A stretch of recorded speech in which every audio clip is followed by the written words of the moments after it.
Comment être bien au travail? Comment s'adapter à l'effervescence d'un monde en mode accéléré, où s'exalte la vitesse, le changement, la performance, où la norme repose sur l'activité et la fluidité, où pèse le poids de la responsabilité et de l'initiative. Un monde qui impacte nos vies, qui travaille le travail et ses travailleurs aussi.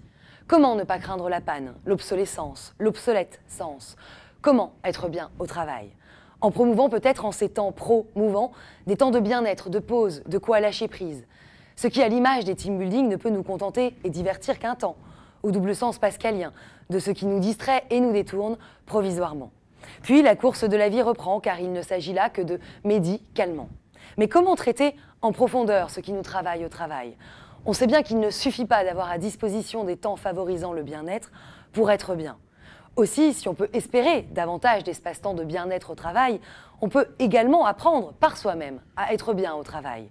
De quoi d'ailleurs en obtenir un avantage supérieur, apprendre à gérer les orages, à sortir du brouillard, à gagner en clarté. Car comme l'écrit Sénèque, la vie ce n'est pas d'attendre que l'orage passe, c'est d'apprendre à danser sous la pluie. Aussi, plutôt que du bien-être au travail, et si on travaillait à être bien? Comment? Eh bien, et si sous ce rythme dense, on apprenait à danser le slow? Car rien ne sert de courir, il faut partir à point.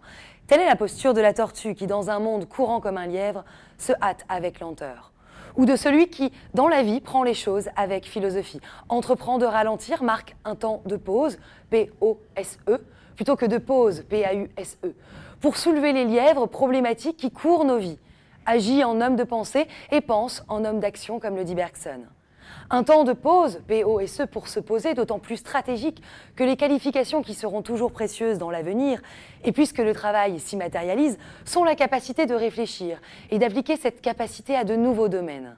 Tel que le dit le rapport de l'UNESCO, la philosophie, une école de la liberté. Aussi, en ce qui nous permet de retravailler ou de travailler ce qui nous travaille au travail, qui plus est librement, l'esprit critique n'est-il pas la plus durable et confortable des entreprises?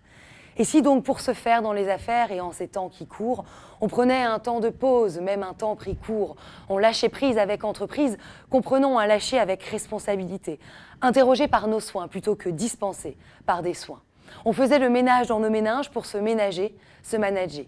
Et si la locution exprimant le potentiel, pour être bien au travail, on travaillait à être bien, car nous avons chacun le potentiel d'apprendre à prendre un temps de pause, P-O-S-E, et à danser le slow. Aussi est mon éthique de conduite que the slow must go on.